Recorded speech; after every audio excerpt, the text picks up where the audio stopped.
Assalamualaikum warahmatullahi wabarakatuh. Friendku sekalian dimanapun kalian berada, berjumpa lagi dengan saya Jeki di kisah horor.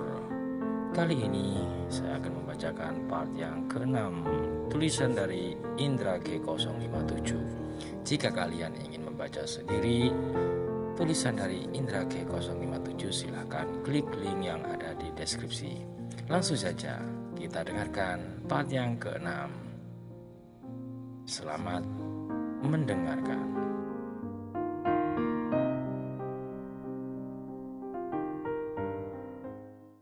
Jam 9 malam. Belum terlalu larut memang, tapi suasana desa Kedung Jati sudah mulai sepi. Sudah menjadi kebiasaan bagi para warganya. Begitu matahari terbenam di ufuk barat, mereka memilih untuk beristirahat di rumah masing-masing.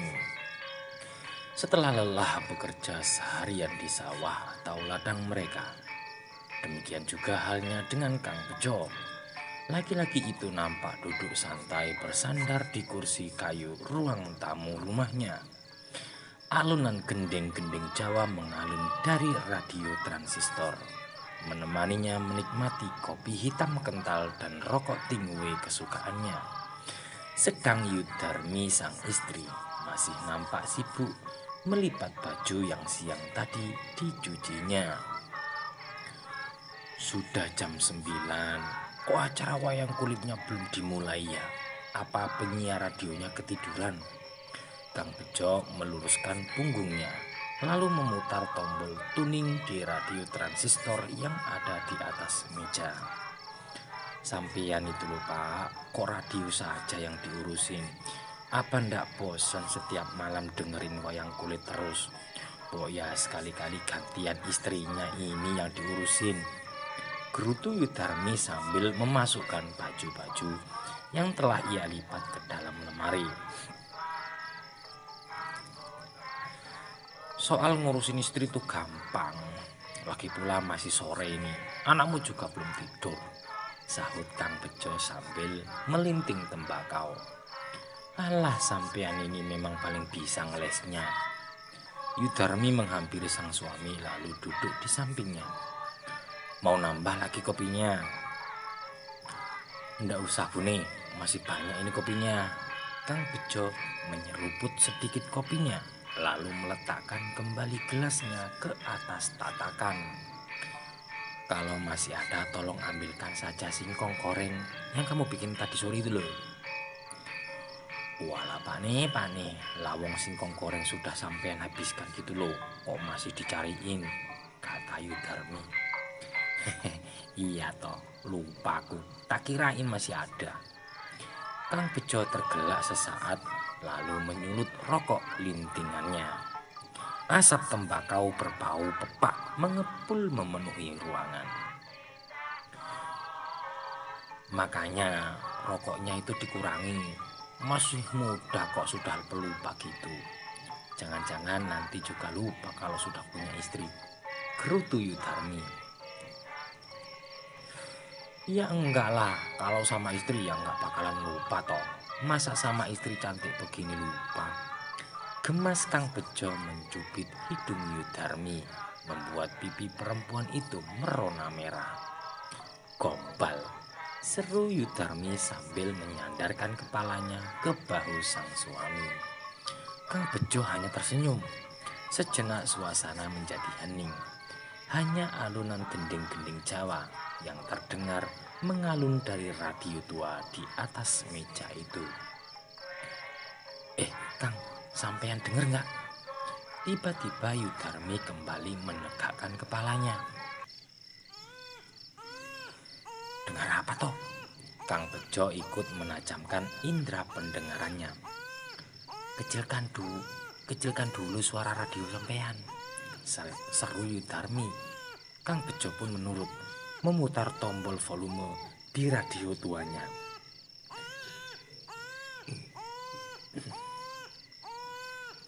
Tuh, dengar nggak? Kayak suara bayi nangis. Kayak kata Yudarmi lagi. Alah, palingan anaknya Sardi tuh lagi rewel. Biasa kan kalau malam gini suka nangis minta netek. Geru tukang bejo yang merasa keasikannya terganggu, lalu kembali mengeraskan volume radionya. Dengar dulu Pak nih, Yudarmi gantian memutar tombol volume radio. Tuh, lain suara tangisnya, bukan bayinya Kang Sardi kayaknya. Kalaupun itu suara bayinya Kang Sardi, itu bukan suara tangis minta netek Pak. Mbok coba sampean lihat dulu, jangan-jangan anak Kang Sardi sakit atau bagaimana. Iya, Kang Bejo pun segera beranjak bangun, lalu beranjak keluar setelah membetulkan lilitan kain sarung di pinggangnya. Tak lupa dibawanya lampu senter untuk penerangan. Pelan Kang Bejo melangkah menuju ke rumah Kang Sardi yang letaknya hanya beberapa meter dari rumahnya. Mereka memang tetangga dekat. "Di, wis turu po?" seru Kang Bejo sambil mengetuk pintu rumah Kang Sardi. "Belum Kang," terdengar sahutan dari dalam, disusul suara sandal jepit diseret di atas lantai tanah. Tak lama pintu pun terbuka. "Ada apa tuh Kang? Kok tumben?" kata Kang Sardi setelah membukakan pintu. "Anakmu rewel po?" Kang Bejo balik bertanya. "Enggak tuh Kang," jawab Kang Sardi setelah mempersilahkan Kang Bejo masuk. "Wong sudah tidur dari tadi kok." "Oh ya sudah kalau begitu, tak kirain anakmu lagi rewel. Tadi aku kayak dengar suara bayi nangis soalnya." Kang Bejo berniat untuk kembali pulang.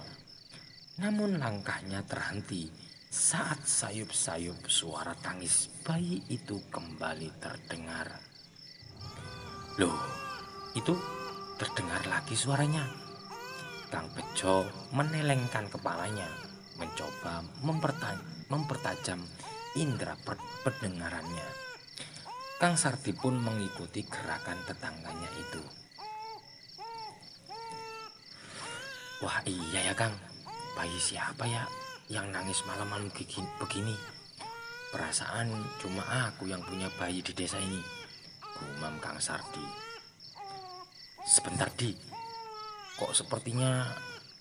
Kang Bejo lebih mempertajam lagi pendengarannya, lalu berseru, Benar Di, suaranya berasal dari arah Tegal sana."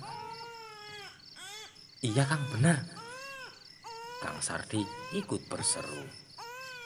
Jangan-jangan apa Di?" tanya Kang Bejo. "Enggak Kang, beberapa hari ini Kang heboh berita di radio soal orang yang membuang bayi di kota sana. Jangan-jangan itu juga bayi yang dibuang orang yang tak bertanggung jawab," kata Kang Sardi. "Masa sih? Tapi itu kan di kota sana Di. Di desa ini mana ada orang yang tega membuang bayi," kata Kang Bejo lagi sedikit ragu. "Bisa saja kan orang kota sengaja membuang bayinya di sini biar nggak gampang ketahuan sama polisi," sergah Kang Sardi. Iya juga ya. Terus gimana baiknya sekarang Di?" tanya Kang Bejo lagi. "Kita lihat saja yuk Kang, kan kasihan kalau itu bayi beneran," usul Kang Sardi. "Iya kalau bayi beneran, kalau bayi jadi-jadian gimana? Tegalan itu kan angker Di, apalagi malam-malam begini. Apa enggak sebaiknya kita ajak bapak-bapak yang ronda saja buat menemani kita?" Kang Bejo nampak masih ragu. Ia masih ingat kejadian yang menimpa istrinya beberapa bulan yang lalu saat istrinya diganduli gelundung pringis di area Tegal Salahan itu. Kita lihat berdua saja dulu Kang. Nanti kalau beneran bayi, baru kita panggil bapak-bapak yang ronda malam. Bisa malu kita kalau kita mengajak mereka sekarang. dan ternyata nggak ada apa-apa, kata Kang Sardi meyakinkan. Ya sudah kalau gitu, ayo kita lihat. Jangan lupa kamu bawa senter sama golok, kata Kang Bejo akhirnya. Iya Kang, sebentar aku ambil senter dulu, sekalian pamit sama ibunya anak-anak, jawab Kang Sardi. Akhirnya berdua mereka menyusuri jalanan Tegal Salahan yang gelap dan sunyi itu. Semakin mereka melangkah, suara tangis bayi itu semakin jelas terdengar. Sesekali mereka berhenti sesaat dan saling pandang, berusaha menentukan di mana posisi tepatnya asal suara itu. Sepertinya dari arah sana, Kang. Kang Sardi menunjuk ke area Tegal milik Mbah Kromo, beberapa meter di sebelah barat mereka. Kamu yakin Di itu kan Tegal Mbah Kromo? Enggak ada apa-apa di sana selain barongan ori, tanya Kang Bejo. Yakin Kang, jelas suaranya dari arah sana. Dan jika benar itu bayi yang dibuang, bisa saja kan orang yang membuang itu sengaja membuangnya di tempat yang sepi dan sulit ditemukan orang, Kang Sardi meyakinkan. Iya juga ya. Ya sudah, ayo kita lihat ke sana. Tapi hati-hati. Ladang Mbak Kromo lebat banget semak-semaknya. Takutnya ada ular atau apa gitu, ajak Kang Bejo. Mereka berdua pun segera berbelok menuju ke ladang itu. Lebatnya semak dan rerumputan mereka terobos begitu saja. Sesekali mereka membabat rumpun semak dan ilalang untuk memudahkan jalan mereka. Nyamuk-nyamuk liar yang ganas menyerang kulit mereka, tak mereka hiraukan lagi. Saat suara tangis bayi itu terdengar semakin jelas. Dan benar saja, setelah agak lama mencari kesana kemari, akhirnya mereka menemukan apa yang mereka cari. Sesosok bayi mungil nampak tergolek di bawah rumpun bambu. Bayi yang terbungkus kain kumal itu nampak menangis sambil menggerak-gerakkan kaki dan tangannya. Gusti Allah, siapa orang bejat yang tega menelantarkan bayi tak berdosa di tempat seperti ini?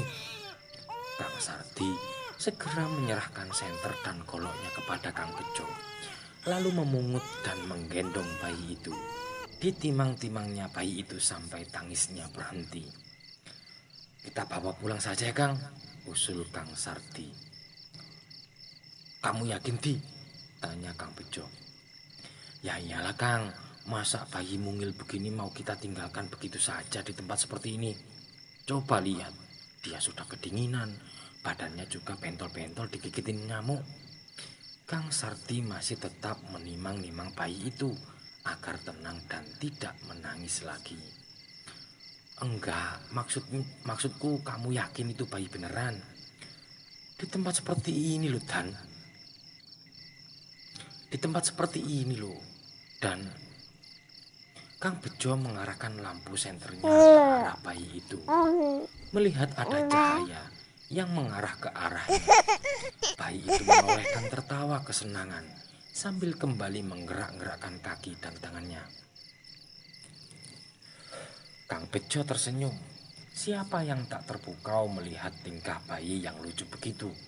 Namun senyum Kang Bejo tak bertahan lama.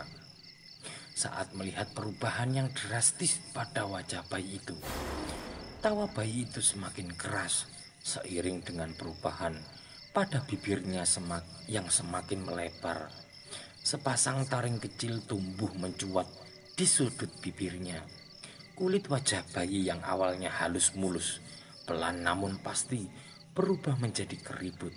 Matanya yang bening lambat laun terlihat memerah, memancarkan cahaya yang menyeramkan. Dan kedua daun telinganya semakin lama terlihat semakin memanjang dengan ujung yang berubah menjadi lancip. Di, itu Kang Bejo tergagap sampai tak sanggup meneruskan kata-katanya. Kang Sardi yang saat itu belum menyadari perubahan pada bayi yang digendongnya menatap heran pada Kang Bejo. "Kenapa sih Kang, kok jadi kayak ketakutan gitu?" kata Kang Sardi heran. "Dibuang saja bayi itu, ayo kita pulang," kata Kang Bejo setelah sedikit merasa tenang. "Tapi Kang, masa sampean tega sih membuang bayi cantik begini?" protes Kang Sardi. "Sudah, jangan banyak ngomong." Kang Bejo segera merebut bayi itu dari gendongan Kang Sardi. "Ini bukan, kembalikan bayiku!" Sebuah suara tinggi melengking memotong ucapan Kang Bejo. Serempak Kang Bejo dan Kang Sardi menoleh. Dan betapa terkejutnya mereka saat menyadari bahwa di belakang mereka telah berdiri sesosok perempuan berambut panjang dan bergaun putih kumal dengan wajah yang sangat mengerikan. Wajah yang hancur membusuk dan puluhan ngengat, dan dengan puluhan atau mungkin ratusan belatung yang menggeliat-geliat menjijikkan. "Di, sundel bolong Di, ayo lari!"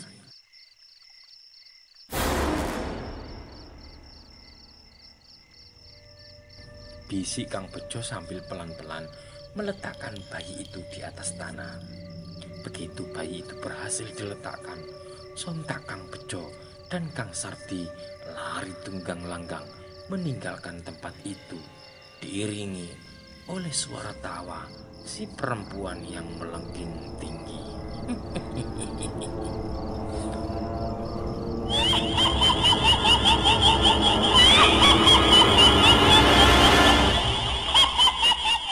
Wadidaw, wadidaw.